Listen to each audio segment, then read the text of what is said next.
সারানোর মতো পৃথিবীতে আর কোনো মানুষ হবে না, ঠিক না বলো?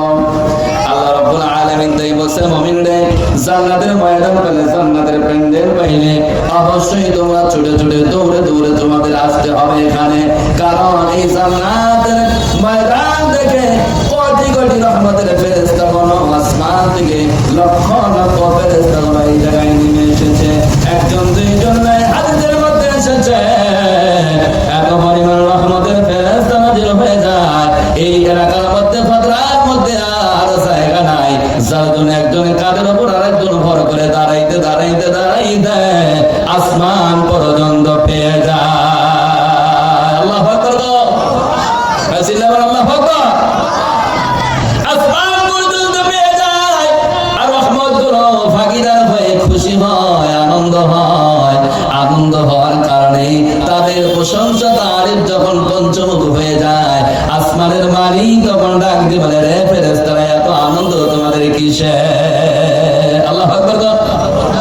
ফেরেশতারা ডাক দিয়ে বলে, আল্লাহ ওই ফাদরা গ্রামের মধ্যে জান্নাতের একটা বাগান তৈরি করেছে, কোরআনের আলোচনার জায়গা বানিয়েছে।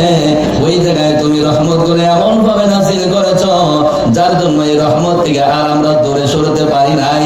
কোটি কোটি ফেরেশতাগণ আমরা এসেছি, আসমান পর্যন্ত পেয়ে গেছি, রহমতকে দেখে আমরা বড় আনন্দিত। আল্লাহু আকবার। দেখতে পারবেন এই ফেরেশতারা, তারা তোমরা সাক্ষী থাকো, তোমরা তো নিষেধ করেছি না মানুষ বানাও না। এই মানুষগুলো রক্ত ছড়াবে, মারামারি করবে, গন্ডগোল ফাসাদ করবে। আল্লাহ মানুষ বানানোর কোনো দরকার নাই।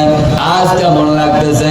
ফেরেশতারা খুশির সাথে বলবে, আলহামদুলিল্লাহ, ও আল্লাহ, তোমার এই বান্দারা কোনোদিন তোমার দেখে নাই, জান্নাতে কোনোদিন দেখে নাই, জান্নাতের কোনো খাবারও খায় নাই, দুনিয়ার এই নরমাল খাবার খেয়ে তোমার প্রতি এত খুশি, এত খুশি। শীতের মধ্যেও তোমার কালাম শোনার জন্য, তোমার গণগান তাসবিহ করার জন্য ওই ফাদরার প্যান্ডেলের মধ্যে, মাটির মধ্যে বসে থেকে বড় আনন্দ পায়। আল্লাহ ডাক দিয়ে বলে, ফেরেশতা, তারা তোমরা সাক্ষী থেকে যাও, ওরা যেহেতু আমার দেখে নাই, জান্নাতও পায় নাই, জান্নাতের নিয়ামতও তারা খায় নাই, এত কিছু না পাওয়ার পরেও যদি খুশি হয়, কিসের আশা তারা করে?